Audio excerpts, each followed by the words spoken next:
So you're looking at buying a home and you want to know, how does this all work? Where do I start? What happens during the process? What happens at the end? In this video, we're going to talk about from A to Z, the process of buying a home. But the first step is all about, hey, let's assess your financial situation. And the best way to do that is to start by getting pre-approved. Now, a lot of times people are worried about, hey, I don't want to get pre-approved yet because I don't want somebody to pull my credit. I don't want to do this. Really, a pre-approval consultation, really just initial financial situation, is all about just assessing where you're at financially, okay? Let us help you figure out where you are, as far as income goes, how much of your income can we count?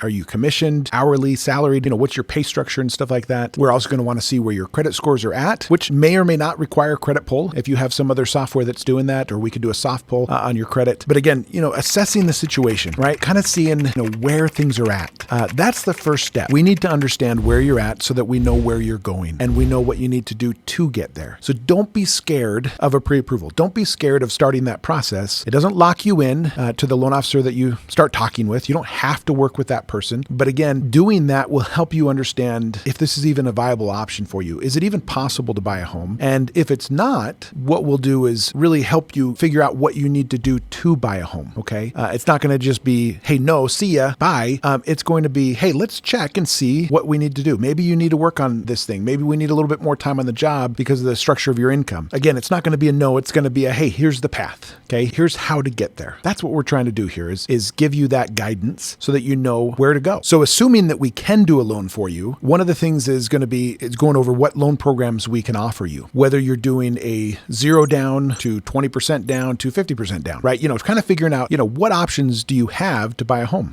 Is this a government loan? Is this a conventional loan? Do you have VA benefits? Are you looking for rural? Again, these are the things that we're going to talk about so that hey, you're approved for, these 3 different loan options. And again, during that pre-approval process, you don't have to decide which loan program you're going to do. You don't have to decide how much you're going to put down. We don't lock in the interest rate at that time. Again, it's just part of figuring out where you stand and what you can do and how much you can afford, where payments might be. These are the things that we're going to go over in that pre-approval process. After that, the next step is finding a home. And one of the first questions you're going to want to ask yourself is, hey, should I use a real estate agent? And if I should, hey, what kind of qualifications am I looking for in a real estate agent? What a real estate agent does is assist you in helping you find a home. They help negotiate the contract. They know, hey, in this market, we can ask for closing costs by the sellers. Perhaps the price that you're wanting to offer is maybe a little low, maybe a little high, right? And they can kind of help you with that better negotiating part to make sure that you're getting the best deal possible. Now, again, you do not have to use a real estate agent. And in later classes, we're going to talk a little bit more in depth about the pros and cons of an agent. But that's one of the first questions you're going to ask is, hey, should I use an agent? Then as you start looking online or with that agent online and different things like that, you're going to be looking for a home. Once you find a home, that's when you're going to make an offer and you're going to figure out exactly,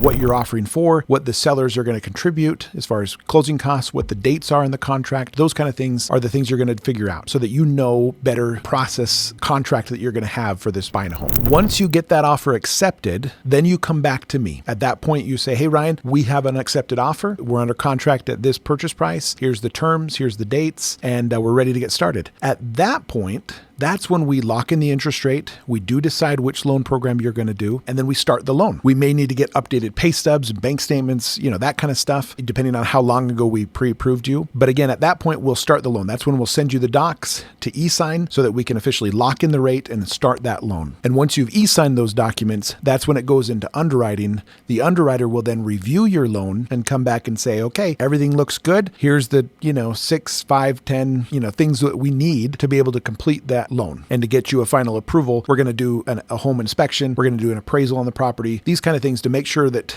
the home is in good shape, make sure that it has a clean title report, meaning there's no extra liens against it or anything like that. This is all the things that we do during the process of getting you a loan. Okay, so it's not just you. We're essentially approving 2 things, you, the borrower, and also the house. And if you're doing a condo or townhome, we're also approving the HOA. Okay, so in those instances, there's 3 things we're actually approving. But again, most of the time, it's just you, the borrower, and the house. Once you as the borrower approved for the home, okay, once we've, double checked everything, underwriting has approved your income and things like that. Once we've done all of those things, and then we also go in and approve the property, the appraisal came in on value, everything's like that, well, then we'll get this final approval. And at that point, we're done with the loan and we're able to then go sign and close at the title company. At the title company is where you will sign all the final papers. Okay, that's the final numbers. That's when, hey, we know exactly how much cash you're bringing to closing. Again, the interest rate and terms shouldn't have changed from when we started. period. But again, at that point, we would know the final numbers because maybe we didn't know exactly how much your homeowner's insurance would be or the property taxes or something like that. And so at that point, we sign all those final papers. We will then have you wire the money to the title company, and typically it will fund the same day or next day in some instances, and then you're done. The home is yours. You have the keys. You're able to get into the home, typically within 24 hours, depending on the contract and how that reads. But the home is yours. You're done. Once the loan is done and once you have those keys, that's when you'll want to make sure that you transfer utilities into your name. Make sure the USPS has your address now as the person that resides at that home.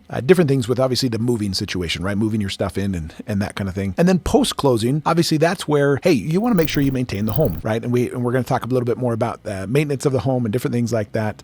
Ultimately, we'll do different annual reviews on your loan to make sure that it makes sense. The interest rate's still where it should be. Post-closing, one of the things we're going to do is make sure that you have the right loan. If interest rates were to fall, we're going to make sure that you're in a good spot, and that, if we need to refinance you or try to get better terms for you, we're going to look into that. And that's one of the things that we do post-closing, is just to make sure that you have the right loan and that it makes sense. So that's the process of buying a home from A to Z, getting pre-approved first, finding a home, closing on that home, and then the post-closing stuff. That's the process of buying a home. On average, as far as timelines go, really, the pre-approval can take a day or two to be able to get pre-approved, depending on how quickly you get us the information. Finding a home, that's your longest process, right? That could take years.